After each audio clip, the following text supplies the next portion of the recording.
우리 하나님 말씀 누가복음 9장의 말씀입니다. 신약성경 누가복음 9장 57절에서 62절까지 말씀. 누가복음 9장 57절에서 62절까지 말씀. 신약성경 109쪽의 말씀입니다. 제가 봉독해 올리겠습니다. 길 가실 때에 어떤 사람이 여짜오되 어디로 가시든지 나는 따르리이다. 예수께서 이르시되 여우도 굴이 있고 공중에 새도 집이 있으되 인자는 머리 둘 곳이 없도다 하시고, 또 다른 사람에게 나를 따르라 하시니 그가 이르되 나로 먼저 가서 내 아버지를 장사하게 허락하옵소서. 이르시되 죽은 자들로 자기의 죽은 자들을 장사하게 하고 너는 가서 하나님의 나라를 전파하라 하시고, 또 다른 사람이 이르되 주여 내가 주를 따르겠나이다마는 나로 먼저 내 가족을 작별하게 허락하소서. 예수께서 이르시되 손에 쟁기를 잡고 뒤를 돌아보는 자는 하나님의 나라에 합당하지 아니하니라 하시니라. 아멘. 오늘 이 말씀 가지고 먼저라는 이런 제목을 가지고 함께 말씀을 저희가 살펴보려고 합니다. 주님을 우리가 따르는 데 있어서 얼마만큼의 믿음이 있어야 되는지, 그리고 주님을 따르는데 우리가 어떤 믿음이 있어야 되는지에 대한 부분들을 우리가 늘 고민하게 되죠. 근데 오늘 말씀을 통해서 주님을 따르는 데 있어서 우리 가운데 요구되는 믿음이 무엇인가 함께 고민해보고, 우리에게 주셨는데, 믿음을 주셨는데 이 믿음을 가지고 주님을 따르는데 무엇이 부족한가 하는 부분들을 저희가 살펴보면서 오늘도 하나님을 따르는 믿음을 구하는 이 시간 되기를 소망합니다. 오늘 본문 안에 세 사람이 나와요. 근데 이 세 사람이 그냥 연거푸서 세 사람일 수도 있고, 어쩌면 이 누가복음의 저자인 누가가 자신의 이 따름이라고 하는, 제자도라고 하는 것을 알려주기 위해서 각각의 장소에서 만난 사람들을 한 곳에 모아서 이런 사람들이 따르려고 했는데 이 따름의 어려움이 이런 것들이었다라고 하는 것을 설명할 수도 있어요. 저는 전자보다는 후자의 경우의 가능성이 많다라는 취지로 먼저 말씀을 전하려고 해요. 이런 이유를 본문을 통해서 보려고 합니다. 57절을 먼저 보시면, 길 가실 때에 어떤 사람이 여짜오되 어디로 가시든지 나는 따르리이다. 스스로 자청했어요. 자기가 따라가기를 나는 따르겠습니다 라고 그가 스스로 자청한 것을 보게 돼요. 그렇다면 무엇인가 예수님의 모습을 보고 그가 따르려고 했지 않겠어요? 근데 예수님이 우리가 한 3년 동안의 이 시기를 세 번으로 나누면, 첫째는 준비의 해고, 두 번째는 인기의 해. 가버나움에서 예수님의 병자를 고치시고 귀신을 내어쫓고 많은 이적을 베푸셨어요. 많은 사람들이 따라다녔습니다. 우리가 이것을 그냥 쉽게 이해하기 위해서 인기해라고 본다면, 준비해가 있었고 인기해가 있었고 또 하나가 있다면 순환의 해가 있었어요. 그런데 이 길 가다가 만난 사람이 내가 주님을 따르겠습니다라고 자청하는 걸 보면, 예수님이 가버나움은 아니라도 가버나움에서 사역했던 것처럼 귀신을 내어쫓고 병을 고치고 하나님의 나라를 힘있게 그가 외쳤을 때 그게 보기가 너무 멋있고, 그리고 그 힘이 너무 놀라우니까 내가 주님을 따르겠습니다 했을 가능성이 정말 농후하다는 거예요. 여러분, 우리가 주님이 나를 부르셔도 내가 따라갈까 말까 하는데, 내가 주님을 스스로 내가 제자가 되겠습니다 라고 하는 것은 쉬운 게 아니거든요. 그런데 예수님이 잘했다 이렇게 말씀하지 않고 오히려 예수님께서 58절 이렇게 말씀합니다. 예수께서 이르시되 여우도 굴이 있고 공중에서도 집이 있으되 인자는 머리 둘 곳이 없도다. 그러니까 예수님이 이 말씀은 예수님이 노숙할 때도 많고 때로는 밥을 굶을 때도 많고 정말 어렵게 이렇게 예수님이 전도사역을 했을 수 있는 가능성이 많지요. 그런데 우리가 합리적인 의심을 해보면 이 예수님의 옛 제자 중에 우리가 가룟 유다가 맡은 역할이 뭐냐면 재정 담당이었어요. 돈 맡은 자였어요. 자, 생각해 볼 때 우리가 이 음식을 먹는데 어제 이제 전생들하고 같이 이제 토요일에 나와서 같이 이제 일을 하고 주일 준비하는 가운데 점심을 같이 먹었거든요. 근데 점심을 같이 먹는데 칼국수는 6,000원이고 멸치국수는 4,500원이에요. 그냥 우리가 계산하기 쉽게 5,000원 잡으면 사람 한 끼에 점심 먹는데 5,000원입니다. 그렇죠? 근데 예수님과 함께 12명의 제자가 있었어요. 그러면 우리가 12명만 잡아도 우리가 5,000원씩 잡으면 6만 원이죠. 그렇죠? 근데 6만 5천 원, 예수님까지 6만 5천 원인데 7만 원 잡고 계산하기 쉽게 7만 원에 한 끼예요. 그럼 하루 3끼 잡으면 21만 원입니다. 20만 원 잡으면 열흘이면 200만 원이고요. 한 달에는 600만 원. 그러면 우리가 1년을 잡으면 한 달에 600만 원, 6천만 원이잖아요. 그러면 6천만 원 잡고 우리가 3년이면 1억 8천이에요. 그렇죠? 6천만 원이니까. 1억 8천의 돈이 됩니다. 적은 돈이 아니잖아요. 그러니까 1억 8천에다가 신방을 가면 예수님이 그냥 가시겠어요?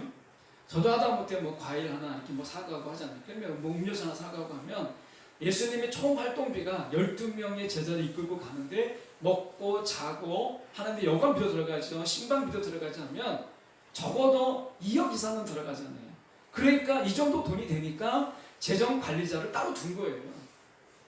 그냥 돈 몇 푼 안 되는데 가룟 유다를 돈 맡은 자로 이렇게 세우진 않거든요. 그러니까 액수가 적지 않았다. 그리고 실제로 예수님의 사역 속에서 우리의 필요를 아시고 하나님이 그 필요를 채우시는 하나님이 예수님의 필요를 왜 채우지 않으시겠어요? 특히 공생의 기간 동안에. 그래서 학자들의 이야기를 굳이 하지 않아도 우리가 생각해 볼 수 있는 게 많은 사람들이 유야무야로 예수님의 사역을 후원했다는 거예요. 이 후원들을 체계적으로 관리할 수 있는 게 가룟 유다예요. 그렇다면 머리 둘 곳이 없다라는 이 말은 내가 굶고 노숙하면서 내가 전했다 이 말이 아니에요. 이 말이 아닐 가능성이 정말 농후한 거예요. 왜냐하면 많은 후원자가 있었기 때문에. 넉넉한 건 아니더라도 굶으면서까지는 하나씩 하지 않으셨다라고 하는 거죠.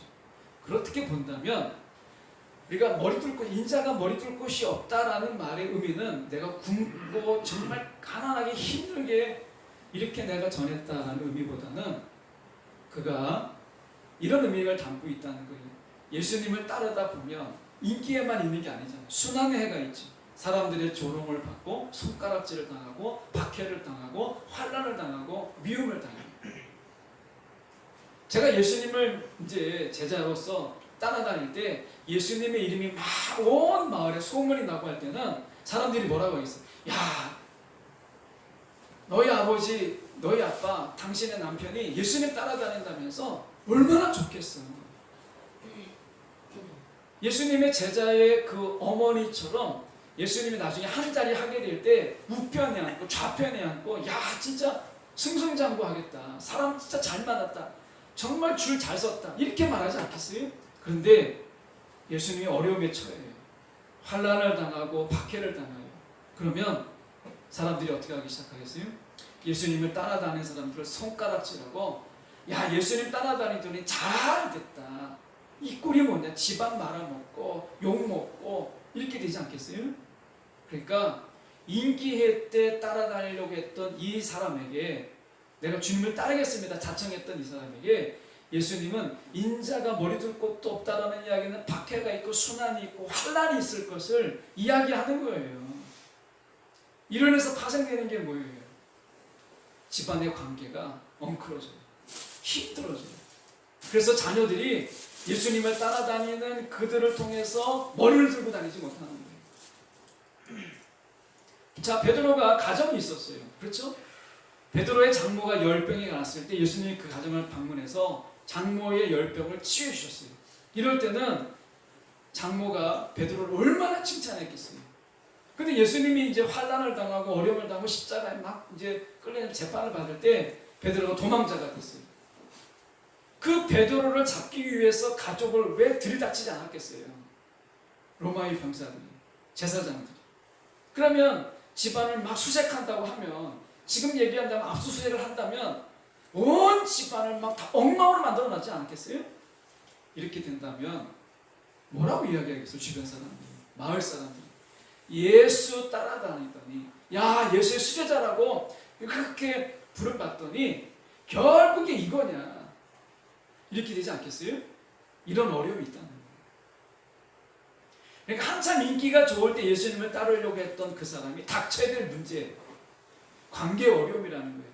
많은 사람들에게 비난을 받고 나 혼자만 그런 게 아니에요.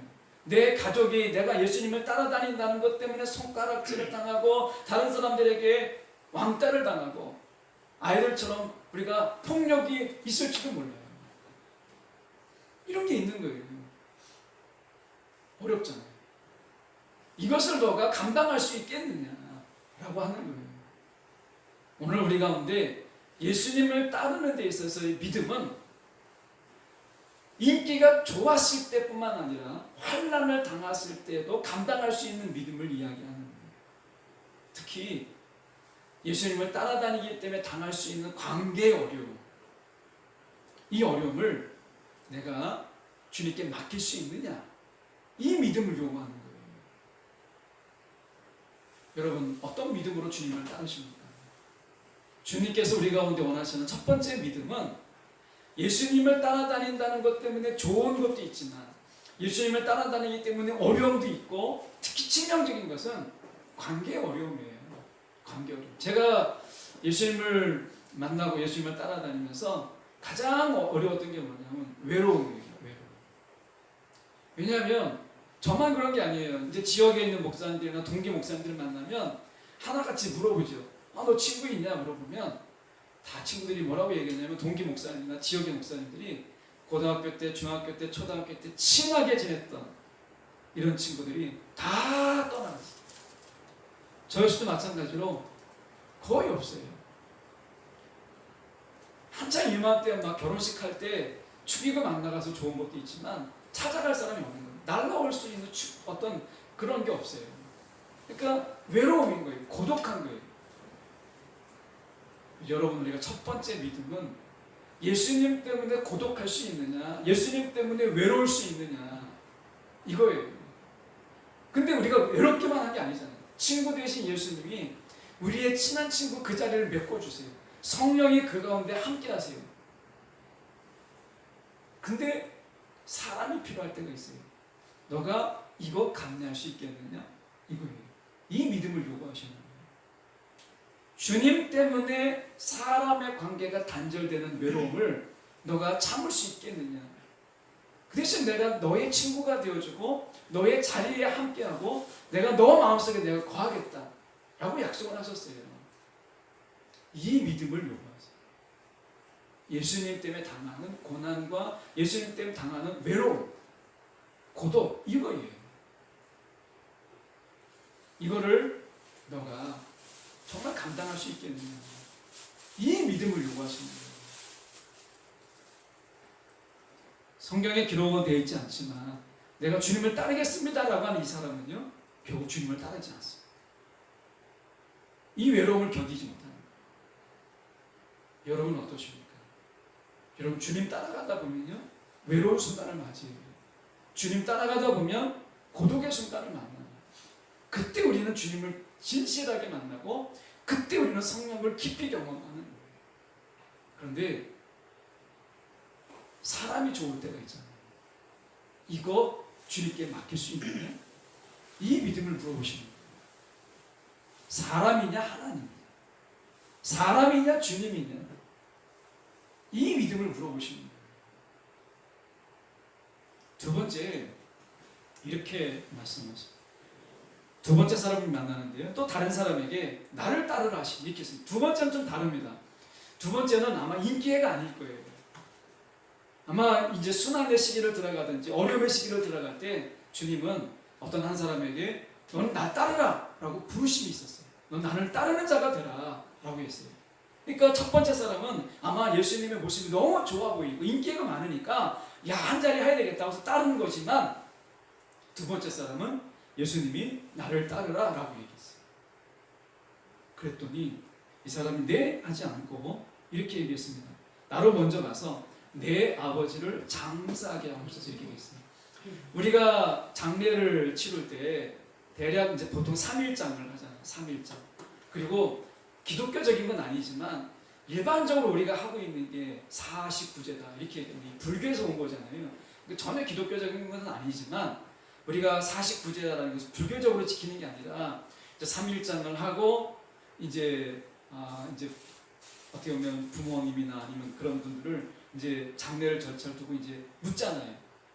묻고 49제 때 갔을 때 이제 그 때를 덮었던 부분들, 또 이제 묘를 이제 했던 부분들, 또는 이제 우리가 납고를 했던 부분들 속에서 한 번 더 들여다보고 잘 있는지, 잘 되었는지를 보는 거잖아요. 그러니까 그렇게 따지면 한 50일 정도가 장례 절차예요. 그렇죠? 근데 유대인은 달라요. 유대인은 이런 장례 절차에다가 나중에 6월이 되면 나중에 이장을 했어요. 완전하게 묻는 절차를 가졌어요. 그래서 총 걸리는 장례 시간이 얼마나 걸렸느냐? 1년이 걸렸어요. 그러니까 유대인의 장례는 1년이에요. 1년. 자, 예수님께서 3년의 공생의 기간이 있었잖아요. 3년의 공생인데 이때는 아마 인계를 지나서 순환에 막 들어가기 직전이든지 이미 들어가던 때, 이제 주님이 한 1년 정도 남았을 때, 3년이니까 이러할 때 한 제자를 가리켜서, 한 사람을 가리켜서 나를 따르라고 얘기했어요. 근데 아버지 장례를 마치고 오겠다는 거예요. 그럼 몇 년 있다 오겠다는 거예요? 1년 있다 오겠다는 거잖아요. 1년 있다. 최소가 1년이거든요. 그러면 예수님 그때까지 계시나요? 안 계시잖아요. 그러니까 그리고 이 사람이 이 장례를 마치고 오겠습니다 라고 했을 때 저희가 60절에 보시면 죽은 자들로 자기의 죽은 자들을 장사하게 하고 너는 가서 하나님의 나라를 전파하라. 그러니까 장례를 다른 사람에게 맡기라 라고 하는 이 말 속에서 두 가지 해석이 가능한 거예요. 하나는 이 아버지가, 부름받은 이 아버지가 지금 이제 앓고 있거나 병을 앓고 있거나 이제 오래 이제 계시지 못할 뿐으로 보여요. 또 한 분은, 또 하나의 의미는 지금은 건강한데 내가 그래도 장남이고 내가 그래도 이 집안에 내가 유산을 받을 수도 있는데 내가 이 유산을 받아서 내가 주님을 따라가겠습니다. 유산의 문제도 있고 복잡하잖아요. 장례가 유산의 문제도 있고 재산의 다툼의 문제도 있고 이런데 건강하지만 내 장례를 다 마치고 가야 내 몫을 챙길 수 있는데 지금 내가 갈 수 없습니다. 이럴 가능성도 있다는 거예요. 근데 적어도 예수님이 이 사람의 마음을, 중심을 보니까 아버지가 지금 아프든지 아니면 지금 건강한데 내가 어떤 재산이나 유산을 내가 받아야 된다는 부분 때문에 지금 내가 따라갈 수 없다라고 하든지 어떤 경우든지 간에 내가 주님을 따라갈 수 없다라고 하는 거절이라는 거예요. 핑계대고 있는 거죠. 정말 합리적인 핑계 아니겠어요? 예수님조차도 선뜻 날 따라라 이렇게 말하기 어려운, 예수님의 산상수훈에서 부모를 공경하라 굉장히 중요하게 강조했잖아요. 부모를 공경하라. 그런데 부모를 공경하라고 이야기했는데 부모를 공경하겠다는 거예요. 장례를 치르겠다라고 말하고 있는 거잖아요. 합리적이고 논리적인 핑계죠. 근데 중요한 게 뭔지 아십니까? 이런 합리적이고 논리적인 핑계지만 이것은 예수님이 보실 때 이건 거절입니다. 순종이 아니고 불순종입니다. 우리가 이런 경우 정말 많이 경험합니다. 주님의 말씀 속에서 내가 말씀을 묵상하다가 또는 주님의 음성을 듣고 너무나 분명하게 하나님 이렇게 해라 라고 말씀을 주실 때가 있고 그런 감동을 주실 때가 있어요. 그런데 정말 놀랍게요, 그때마다 우리 가운데 놀라운 지혜가 발휘가 돼요. 야, 이런 변명이라면 하나님도 어쩔 수 없겠다. 내가 이런 변명을 대면 이 하나님도 어떻게 하지 못하겠지? 이런 생각이 드는 거예요. 여러분, 그때가 그거 지혜가 아닙니다. 여러분, 그거 지혜라고 생각하면 안 돼요. 하나님이 나를 따르라 라고 하는 하나님의 분명한 음성 속에서 내가 이런 핑계 저런 핑계가 그때마다요 너무나 지혜롭게, 너무나 준비된 것처럼 딱 생각날 때가 있어요. 거절하기 좋게. 여러분, 그럴 때마다 저는 느껴요. 야, 내가 정말 머리가 좋구나. 이거 많이 느끼는데요, 그 지혜 아닙니다. 두 번째, 예수님을 따르는 데 있어서 여러분 믿음이라고 하는 것은 내가 그것을 지혜로 여기지 않는 거예요. 내가 합리적이고 정말 논리적인 변명이지만 내가 그것을 내려놓는 거예요. 이것을 우리가 두 번째 믿음으로 이야기하고 있는 거예요. 여러분 어떠세요? 뭔가 말씀을 막 듣고 하나님의 음성 속에서 감동을 받고 하는데 조금 지나보세요. 어떤 일이 생기죠? 정말 이거는 누구도 거절하기 어려운 이런 변명과 핑계가 생각이 나잖아요. 그러면요 주님 말씀 따라가기 어렵습니다. 이미 놓친 거예요. 잠깐의 시간이지만 놓쳐버리고 그러면 여러분 주님을 따르는 거 이제 멀어집니다. 따를 수 없게 되는 거예요. 그 순간은요 우리가 얼마나 지혜로운지 몰라요. 여러분 하나님을 핑계대는 데 있어서는요 여러분 우리가 사단을 능가합니다. 얼마나 지혜로운지 몰라요. 주님을 따르는 데 그 핑계함이라고 하는 것이. 두 번째 믿음은 그런 핑계함을 내가 내려놓는 거예요. 이 믿음을 주님이 요구하시는 거예요.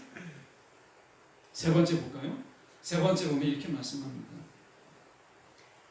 61절에 보시면 또 다른 사람이 이르되 주여 내가 주를 따르겠나이다 마는 이렇게 얘기해요. 주님이 먼저 그를 따르라고 했는지 내가 주님을 따르겠습니다라고 했는지는 모르겠지만 이 세 번째 사람은 내가 주님을 따르겠습니다라고 전제를 둬요. 그런데 한 가지 조건을 두죠. 내가 먼저 가족에게 작별 인사를 하게 해주십시오. 얼핏 생각하면 이거 별거 아닙니다. 작별 인사 하겠다는데 뭐 어려운 게 있어요. 근데 이 이스라엘은요 넓게 보면 아시아입니다. 이 아시아 지역의 어려움이 뭔지 아냐면 작별이 정말 어려워요. 이 작별이 힘든 게 우리 민족이잖아요. 그래서 옛날에 전우라는 이 영화가 있잖아요. 흑백 영화가 있을 때 또는 전쟁 영화 보면 한국 사람이 만든 영화들을 보면 막 빗발치는 총탄을 막 맞아요. 그러면 그 정도 맞으면 그냥 죽어야 되거든요.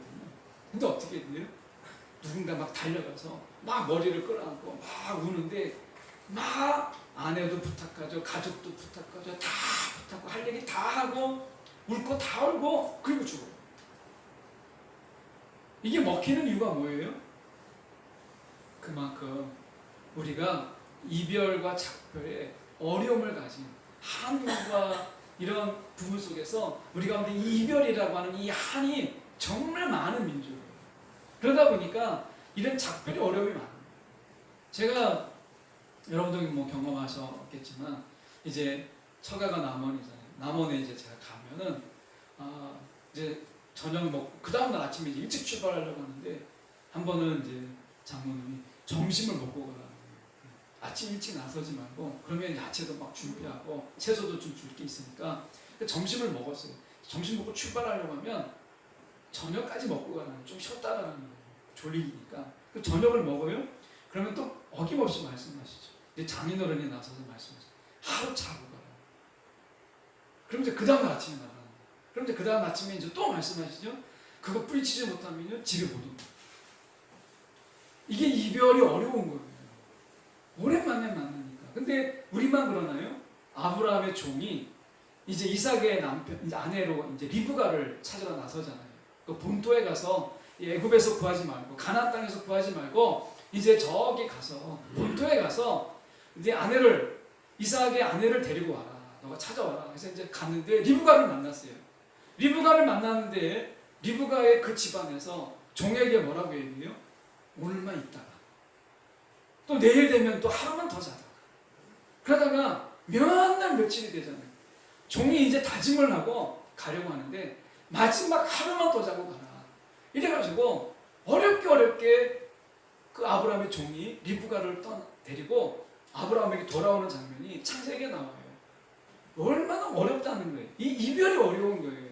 그러면 작별을 하겠다라고 하면 어떤 어려움이 생기죠? 이런 어려움이 생겨요. 자, 다른 이야기를 한번 해보면 열왕기상 19장 19절에서 20절의 말씀에 보면 이런 말씀이 있어요. 어떤 말씀이 나오냐면 이제 엘리야가 엘리사를 찾아갑니다. 근데 엘리사가 뭐 하고 있었냐면 12결의의 소를 가지고 쟁기질을 하고 있었어요. 근데 엘리사가 엘리야를 딱 보고 한 가지를 부탁합니다.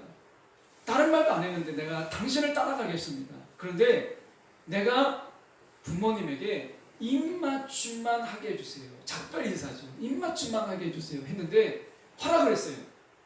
허락을 했더니 입맞춤만 하고 돌아오는 게 아니라 성경을 보니까 뭐 했냐면 한 결의의 소를 붙잡아가지고 잡아서 요리를 해가지고 그 온 마을 사람들에게 잔치를 했어요. 아니 입맞춤만 하고 오겠다고 작별 인사만 하고 오겠다고 하는 엘리사가 소를 잡아가지고 요리를 해가지고 잔치를 해놓고 소의 기구들을 다 불태우고 그제서야 엘리야를 따라갔어요. 그러면 엘리사에게 허락했던 이 작별이 왜 주님께서는 작별 인사를 못하게 했을까요? 두 가지 이유 때문에 그래요. 첫 번째 이유는 작별하러 가는 중에 엄마가 붙잡는 거예요. 야, 가지 마. 너밖에 없는데, 내가 너를 의지할 밖에 너밖에 없는데 네가 가면 내가 어떻게 사냐. 울면 분명히 안 올 사람. 이 사람 주님 못 따라갑니다. 앞에서는 주님을 따라가겠다고 하지만 한쪽의 발은 누가 좀 잡아줬으면 하는 이 사람의 마음이 그에게 있었던 거예요. 주님이 그 마음을 본 거죠. 작별 인사하다가 그냥 가족이 쿨하게 그래 예수님 따라가라. 네 뜻이 그러면 가라. 이렇게 하면 좋은데 여러분 가족 중에 분명히 누군가는 예수님을 따라간다고 하면 그래야지 마옵소서. 이런 사람이 나온다고요. 막 붙잡는 거예요. 막 가려고 하는데 막 붙잡는 거예요. 발목 붙잡죠. 팔목 붙잡죠. 그러는 거예요. 그럼 이 사람이 어떻게 하겠다고요? 예수님에게 와서 얘기합니다. 예수님, 내 마음은 가려고 하는데 내 어머니가 팔을 잡고 내 아버지가 발을 잡습니다. 정말 못 가겠습니다.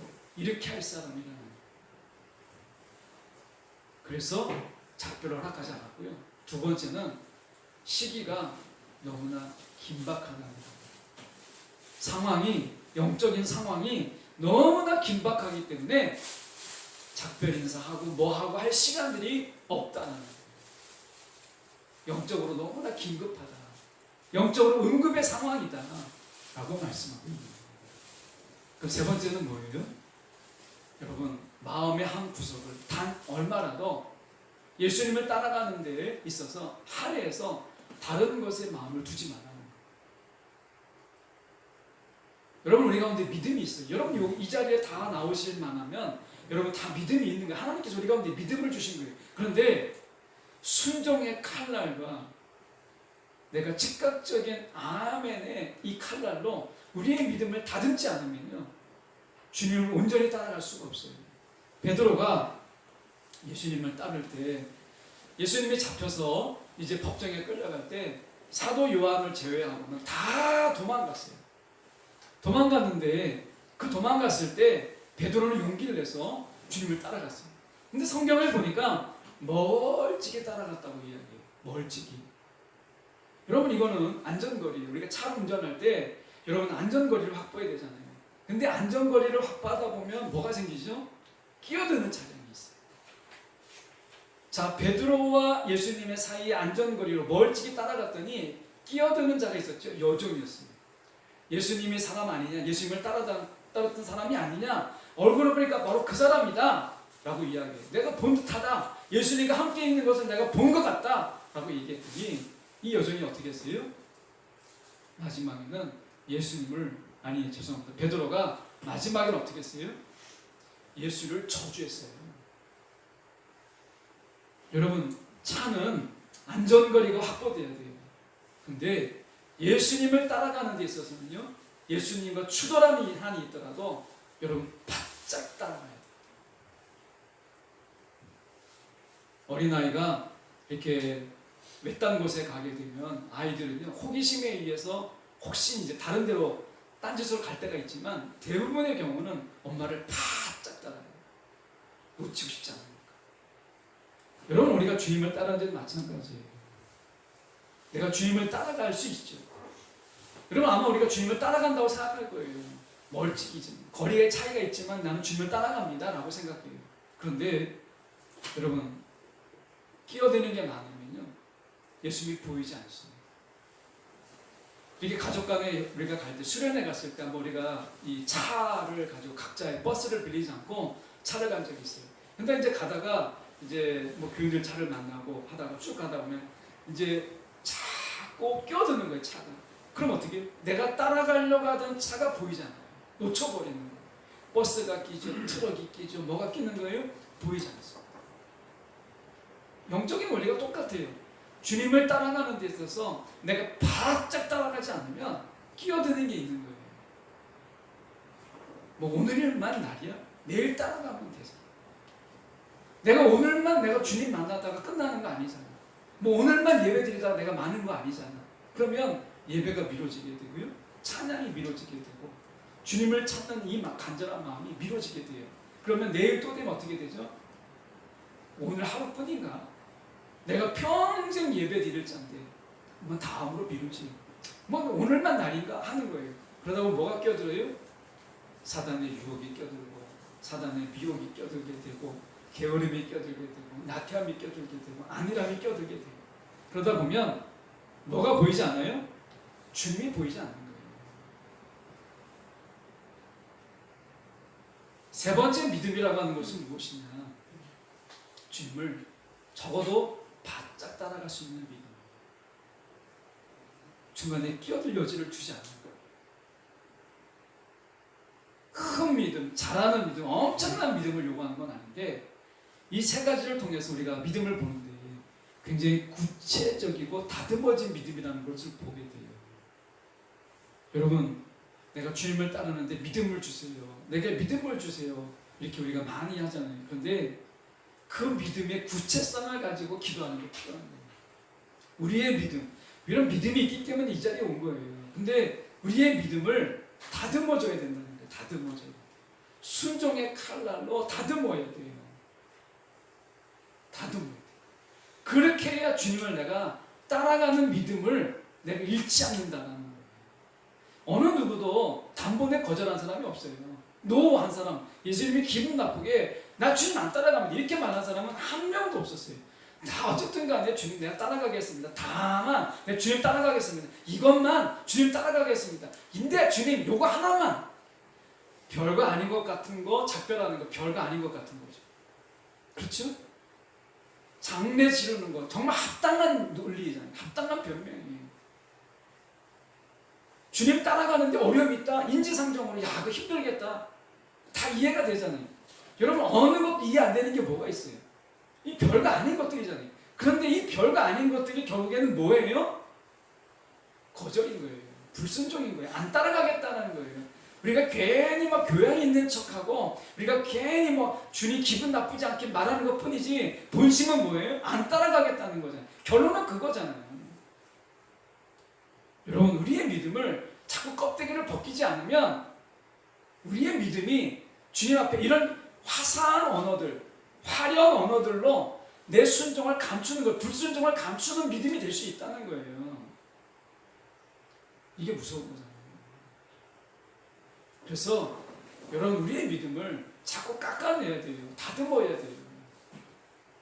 그렇지 않으면 여러분 그 속에 먼지가 끼고 굳은 먼지가 끼고 거기서 막 그렇게 되는 거예요. 오늘 우리 가운데 어떤 믿음을 주님께서 따르는데 어떤 믿음을 원하느냐. 다듬어진 믿음이라는 다듬어진 믿음. 굉장히 구체적인 믿음. 이 믿음을 통해서 주님을 따르기를 원한다는 거예요. 내게 믿음이 있노라 라고 하면서 주님이 나를 따르라 라고 얘기했을 때 별거 아닌 것 같은데 내 마음은 거기에 있는 작별인사 같은 이런 변명. 정말 아버지를 장려하는 정말 합리적이고 논리적이고 너무나 당연한 것 같은데 내 마음은 1년 있다가 2년 있다가 무기한 때는 연기 이런 속에서 나는 주님을 따르는 것보다는 장례를 통해서 나는 유산을 만드는 더 목적이 있는 이런 것일 수 있는 거예요. 굉장히 합리적인 것 같이 보이는데 사실은 굉장히 음흉한 때로는 어떤 대가도 지불하지 않고 그냥 주님의 영화만 맛보기를 원하는 여러분 이런 믿음으로는 주님을 따라갈 수가 없다는 거예요. 그럼 이런 믿음은 어떻게 되느냐?